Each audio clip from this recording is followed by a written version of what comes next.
ज़िंदगी आसान हो जाएगी एपिसोड नंबर 2। रफ़ीद ने गुस्से से गिलास दीवार में दे मारा। मुझसे शादी हुई है तो उसकी बदकिस्मती है, जवार से हुई होती तो यह उसकी खुशकिस्मती होती। रफ़ीद ने गुस्से से सोचा। मर्द हमारे समाज का डोमिनेट हिस्सा होते हैं।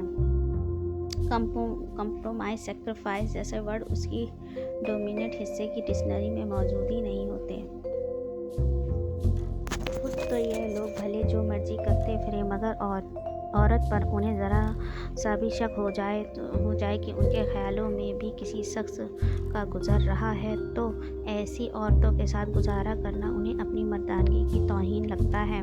किसी पाकबाज अच्छे किरदार की औरत पर कोई तोहमत भी लगा दे तो उस औरत का किरदार बुरा हो जाता है, जबकि मर्द सरेआम भीड़ में भी अगर कुछ गलत कर दे तो उस पर कोई उंगली नहीं उठा सकता, क्योंकि वह हाकिम बादशाह है। कभी कोई औरत यह नहीं कह सकती कि मैं इस मर्द के साथ गुजारा नहीं कर सकती, क्योंकि गुलाम आका को कब बदल सकता है। हाँ, आका को गुलाम पसंद ना आए तो आका को पूरा हक हासिल है कि वह गुलाम बदल ले या उस गुलाम के होते हुए भी एक और गुलाम रख ले। सानिया लान में बैठी बेआवाज़ रोए जा रही थी। चारों तरफ अंधेरा फैल चुका था। ऐसा ही अंधेरा सानी की ज़िंदगी में था। उसे उम्मीद नहीं थी कि ज़िंदगी उसे ऐसे मोड़ पर ले आएगी। एक बेहतरीन दोस्त, गमगुसार रवीद उसके साथ ऐसा सलूक करेगा। रवीद, तुम इतना बदल जाओगे मैंने कभी सोचा नहीं था। तुम सारा से मोहब्बत करते हो, मगर तुम सारा से शादी ना होने का बदला मुझसे लोगे, यह तो मैंने कभी सोचा भी नहीं था। सानी ने चेहरे पर आती लटों को क्लेचर में जकड़ा और घुटनों पर सर रखकर रोने लगी। वह जिंदगी की किताबों में बीते हुए दिनों से पन्ने पलटने लगी। चाची, रवीद कहाँ है? सानी ने किचन के अंदर आते हुए पूछा। अपने कमरे में है, चाची ने पराठे के लिए पेड़ा बनाते हुए बताया। सानी जल्दी से किचन से निकली। रवीद का कमरा दूसरी मंजिल पे था। वह वहीं से रवीद को आवाज़ देने लगी। रवीद, रवीद, क्या हो गया? क्यों बावली हो रही हो? वजीफ़ा करती दादी के वजीफ़े में खलल पड़ा। दादू, मुझे कॉलेज से देर हो रही है, मेरी वैन मिस हो गई है। वह दादू को बताती तेज़ी से बढ़ गई। लगता है सारे घोड़े गधे बेच कर सोए हो। सानी ने रवीद के कमरे का दरवाजे पर तीसरी बार आवाज़ दी, मगर अंदर से कोई जवाब न आया। रवीद के बच्चे, जल्दी निकलो कमरे से, नहीं तो मैं दरवाज़ा तोड़ दूँगी। सानी ने दरवाज़ा जोर से बजाते हुए धमकी दी। सानी की धमकी का पूरा असर हुआ। जल्दी से दरवाज़ा खुला। रवीद लॉक खोल के दोबारा बेड पर लेट चुका था। रवीद, उठो। सानी ने उसके ऊपर से कंबल खींचा। क्या है? तंग नहीं करो, मुझे नींद आ रही है। रवीद ने तकिया मुंह पर रख लिया। अच्छा, तो तुम ऐसे नहीं मानोगे? सानी ने वार्निंग देने वाले अंदाज में पूछा। मैं आज कैसे भी नहीं मानूंगा सानी, रवीद ने तकिया हटाए बगैर कहा, क्योंकि आज मेरी आंखें बिल्कुल नहीं खुल रही हैं। तुम्हारी तो आंखें तो तुम्हारी मैं अभी खोलती हूँ। सानी ने उसके मुंह से तकिया खींचा और साइड टेबल पर रखे जग का पानी उस पर उड़ेल दिया। यह क्या है? रवीद इस हरकत पर चीख पड़ा। यह पानी है, हाइड्रोजन और ऑक्सीजन के कॉम्बिनेशन से बनता है। सानी ने मुस्कुराते हुए सफाई दी। तकलीफ क्या है तुम्हें? रवीद ने गीली शर्ट और गीले बेड को देखने के बाद उसे घूरा, मगर उसके चेहरे पर मुस्कुराहट अभी भी बरकरार थी। मुझे यह तकलीफ है रवीद साहब कि मुझे वक्त पर कॉलेज पहुंचना, मेरी वैन मिस हो गई है। मैं तुम्हारा ड्राइवर हूँ क्या, जो हर रोज़ वैन मिस कर देती हो? रवीद ने खा जाने वाली नज़रों से उसे घूरा। ड्राइवर नहीं हूँ, मगर दोस्त तो हो ना, जो और तुम ही कहते हो दोस्त वह जो मुश्किल में काम आए। ठीक है, तुम मेरे काम नहीं आओगे तो मैं तुम्हारे काम नहीं आऊँगी, सानी ने धमकी देने वाले अंदाज में कहा और दरवाजे की तरफ चल दी। उसे ज़्यादा देखकर रवीद छलांग मारकर बेड से उतरा। कहाँ मर रही हो? मैं तुम्हें छोड़ आता हूँ। सानी उसे देखते हुए जीतने के अंदाज में मुस्कुराई और 5 मिनट में तैयार होकर आने का कह के नीचे चल दी। और 5 मिनट बाद रवि चाबी घुमाते सीढ़ियों से उतर रहा था। सानी, रवि ने हैदर अंकल के घर में जाते ही उसे पुकारा। मैं किचन में हूँ। सानी को किचन में काम करते देख कर रवि को हैरत हुई। खैरियत है मैडम, आप किचन में कैसे? मुझे चाय पीनी थी तो सोचा किचन में रौनक बख्श दूँ। सानिया ने उबलते कहवे में दूध डालते हुए कहा। गुड, तुम्हें अगले घर भी जाना है, इसलिए किचन की रौनक बख्शती रहा करो। मुझे कहीं नहीं जाना है, हमेशा यहीं रहूंगी मम्मी पापा के पास। इसका मतलब है तुम सारी ज़िंदगी यहीं रहकर हमारे सीने में मूंग दलोगी? रवीद ने शरारत से कहा। तुम्हारे घर नहीं रहूंगी, अपने घर रहूंगी। तुम्हारी क्यों जान निकल रही है? सानिया ने उसे घूरा। मजाक कर रहा था। नाराज़ मत हो।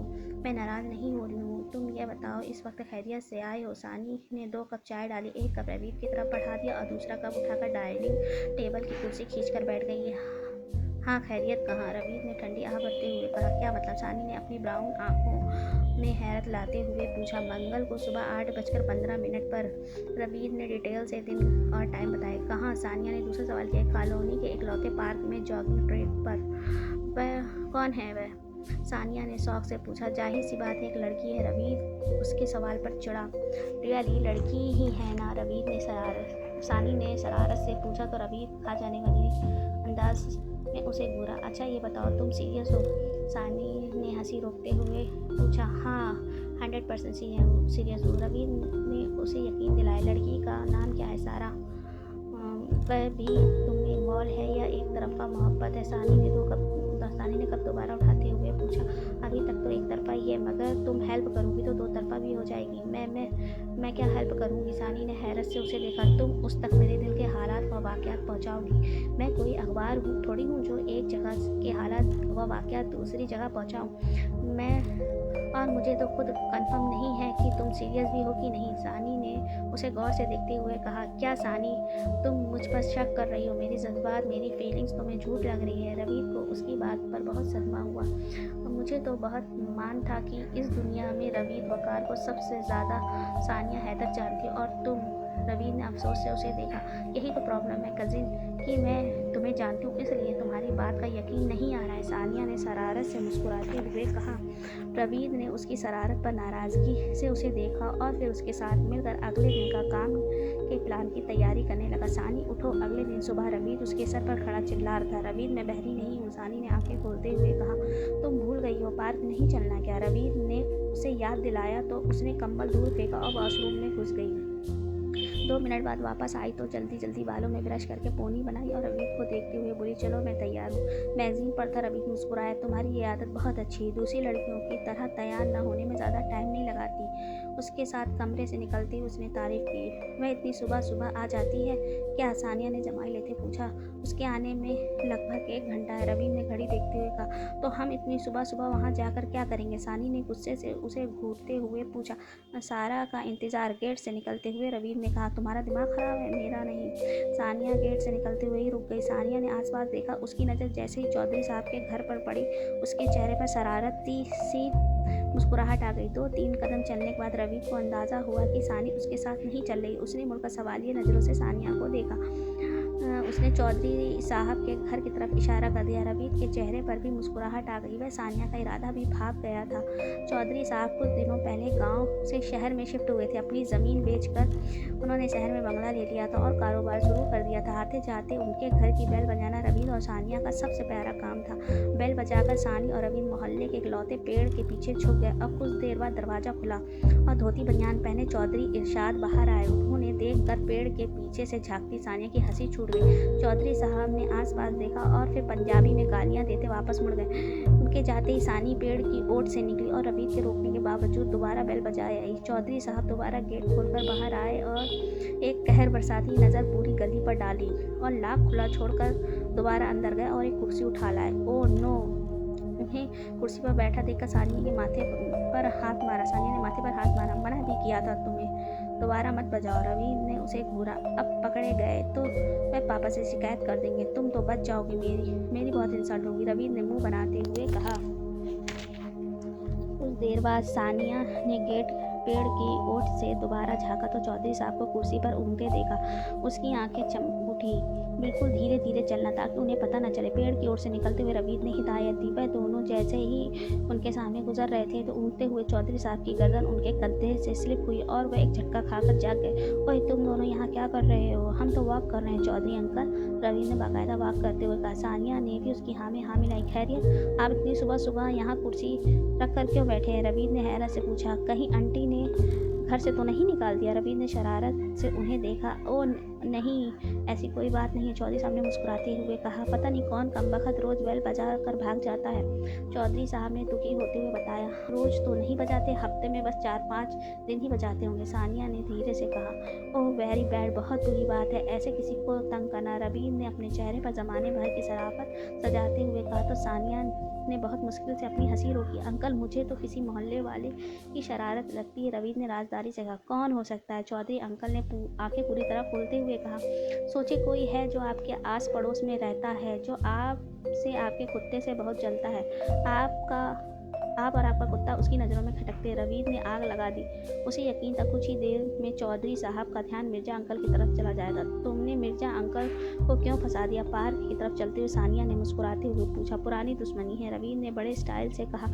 कुछ दिन पहले उन्होंने मेरी पापा से मेरी शिकायत लगाई थी और आज मज़ा आ जाएगा जब चौधरी अंकल अपने कुत्ते समेत उनके घर जाएंगे, रवीद ने मुस्कुराते हुए कहा। वाह वाह, वह है सारा। पार्क में दाखिल होते ही रवीद ने दूसरी खड़ी लड़की की तरफ इशारा किया। सानिया पौधे के पास रुक गई और उसे गौर से देखने लगी। उसे सारा को देखकर मायूसी हुई। उसके ख्याल में सारा बहुत खूबसूरत होगी, मगर वह खूबसूरत से ज़्यादा स्टाइलिश थी।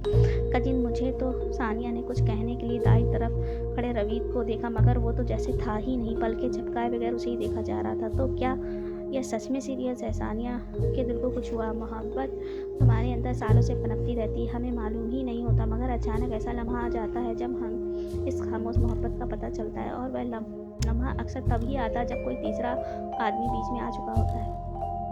सानिया के साथ भी ऐसा ही कुछ हुआ। रवीद आसपास से अनजान सारा को देख रहा था।